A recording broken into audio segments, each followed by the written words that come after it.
बातमी आहे पुण्यामधून। पुण्यातील बालेवाडी म्हाळुंगे येथे रस्त्यांवरील खड्ड्यांमुळे एकाचा बळी गेलेला आहे। खड्ड्यांमुळे बाईकचा अपघात झालाय। यामध्ये 11 वर्षीय मुलाचा जागीच मृत्यू झालाय।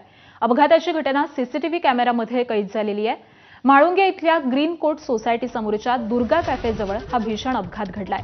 ट्युशनला जात असताना वडील, मुलगा आणि मुलगी दुचाकीवरून जात होते। रस्त्यावरील खड्ड्यांमुळे दुचाकी घसरल्याची प्राथमिक माहिती मिळतेय। दुचाकी घसरल्यानंतर 11 वर्षीय मुलगा मागून येणाऱ्या आयशर ट्रक खाली आला। ट्रक खाली आल्यामुळे चिमुकल्याचा जागीच मृत्यू झालाय। सोमवारी संध्याकाळी 7 वाजण्याच्या सुमारास हा अपघात घडलाय। तर अपघातानंतर घटनास्थळी नागरिकांची मोठी गर्दी। म्हाळुंगे परिसरातील खराब रस्ते आणि खड्ड्यांमुळे नागरिकांनी संताप व्यक्त केलाय।